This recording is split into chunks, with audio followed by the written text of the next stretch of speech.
with each of us, he uses us even when we're not finished, even when we're not perfect. You know, he uses whatever you give him, whatever you bring to him, he'll use it.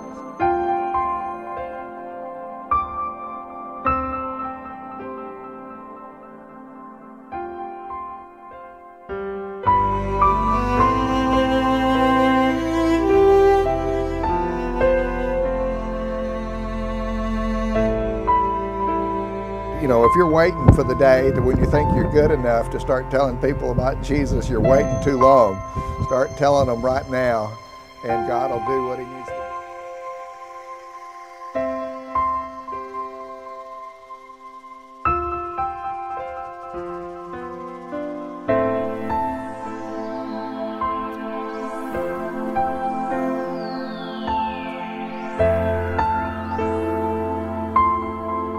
People go into that 77-foot cross and they have an encounter with God. People are getting healed. We have some real amazing, incredible documented.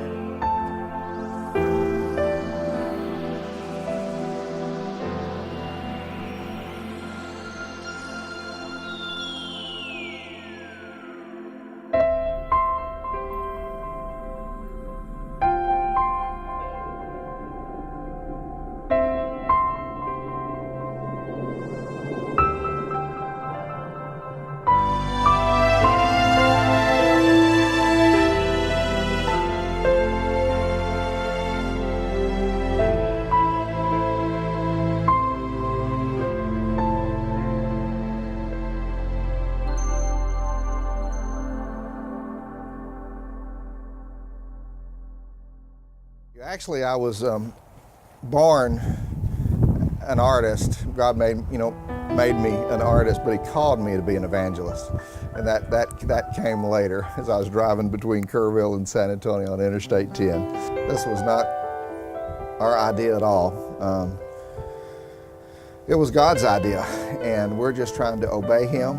And in that journey, amazing things have happened, and there have been victories and battles.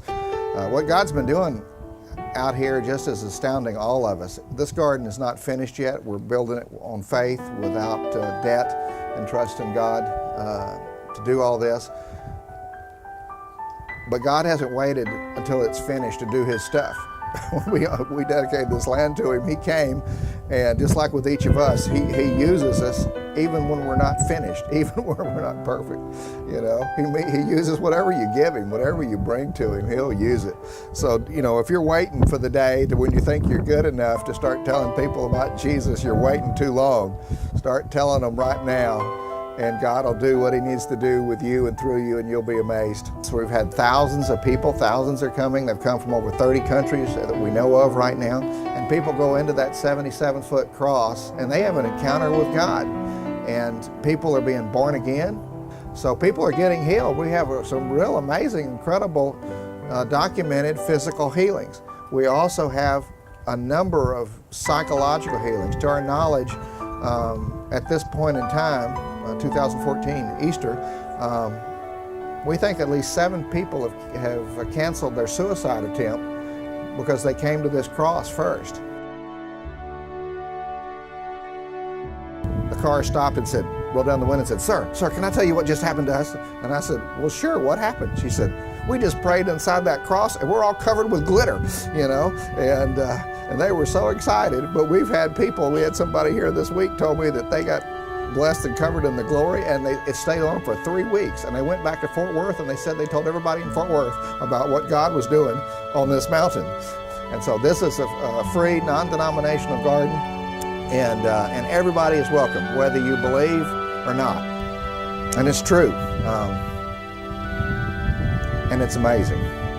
And it's like Book of Acts stuff.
Was blind, but now I see.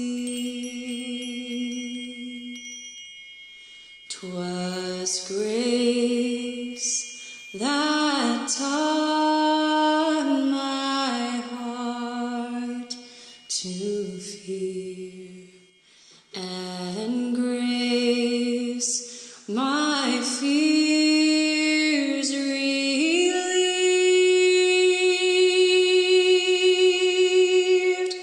How precious did that grace appear, the hour I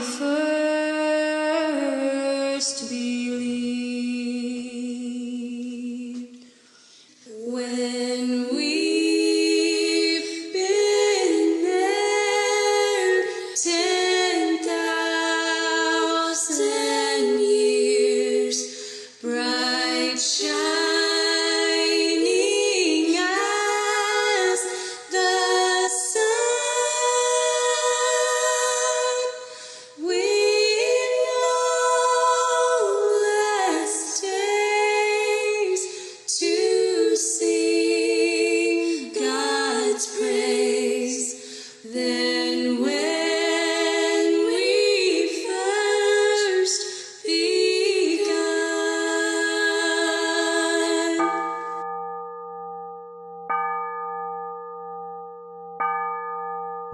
As you travel I-10, you can't miss it. It's approximately halfway between the Atlantic and the Pacific Ocean on Interstate 10. Rising 77 feet above the Texas hill country is an empty cross. This cross we believe, is the most symbolic cross in the world. Artist Max Greiner Jr. says the cross is a metaphor for the light of the world.